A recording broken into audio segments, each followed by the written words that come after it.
A bride was wearing her wedding dress when a breaking news report on TV caught her attention. It was July 14, 2004, when the Turkish Grand National Assembly made its final decision to abolish the death penalty in Turkey.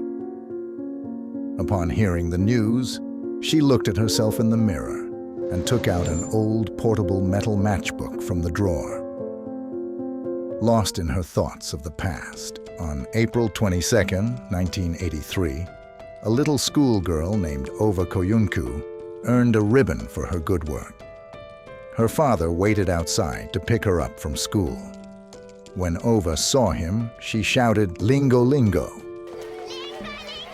And her father replied, "Bottles." The other students called him crazy, but the class teacher shamed them for it. Ova was fond of a Heidi backpack at a store, but her father Memo couldn't buy it because it was expensive.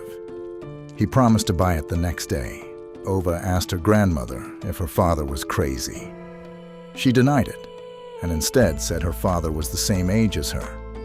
In reality, her father is intellectually disabled. Next day, Memo is going to sell apple chocolate. While Ova was standing in the store and looking at Heidi's backpack, her school classmates saw her and realized that she was focusing on the bag. After selling the apple chocolates, Memo and Ova went to the store to buy Heidi bag. Earlier that morning, a girl's father, a local military officer, had already purchased the bag. Memo asked the officer for the bag and tried to take it from the girl. In response, the officer slapped Memo and left the place. The officer's family was having a picnic in the area. Memo was there to herd sheep.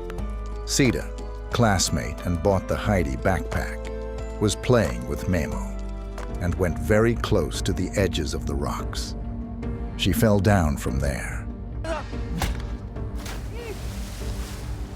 hit her head on the rock, and fell into the sea. Even though Memo rescued her body, he was accused of killing the girl. The officers took a confession from Memo by forcing a false tip signature. Grandma and Ova waited the whole night at the barracks, but didn't get to see Memo. The next day, when Memo was taken to prison, Ova tried to block the jeep from the front. What? But was unable to see his father. Memo told his daughter that the one-eyed giant saw it. The prison warden took Memo to the prison. Ova went to an empty rocky building beside her home to find out the truth. A soldier who had escaped from the military was taking shelter there.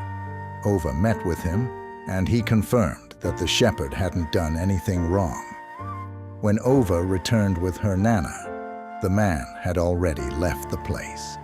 Memo was taken to cell number 7 in the prison where he would have more cellmates.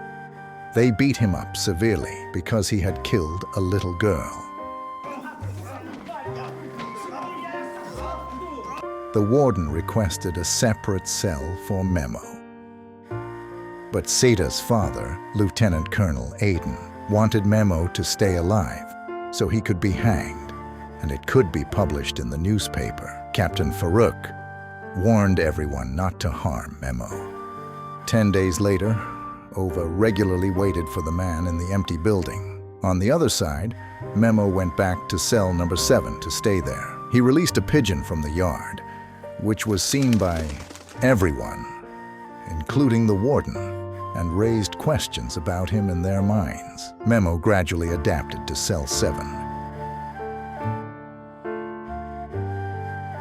and wrote a letter to his little girl too. Ova skipped school. Her madame said if she read regularly and went to school, she could probably meet with her father. Memo was found guilty and sentenced to death by the court. Ova went to the prison with her Nana and teacher, but was unable to meet with him. She avoided the eyes of others and entered the prison and shouted to call her dad from the outer wall. Memo heard her voice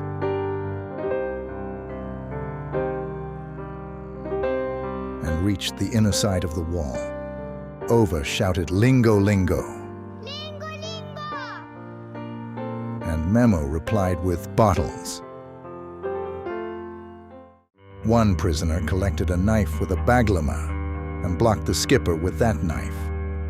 When the skipper Askarozlu went to the washroom at midnight, Memo intervened by restraining the prisoner from behind and was stabbed in the process while supporting the skipper. Everyone starts helping Memo. Askarozlu arranges for Ova to be placed in cell number 7.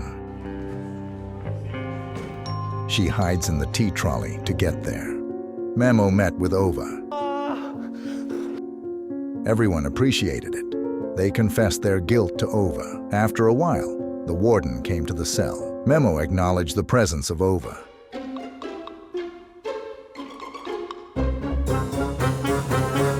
Skipper said that Memo is not guilty to the warden, and there is a witness to it.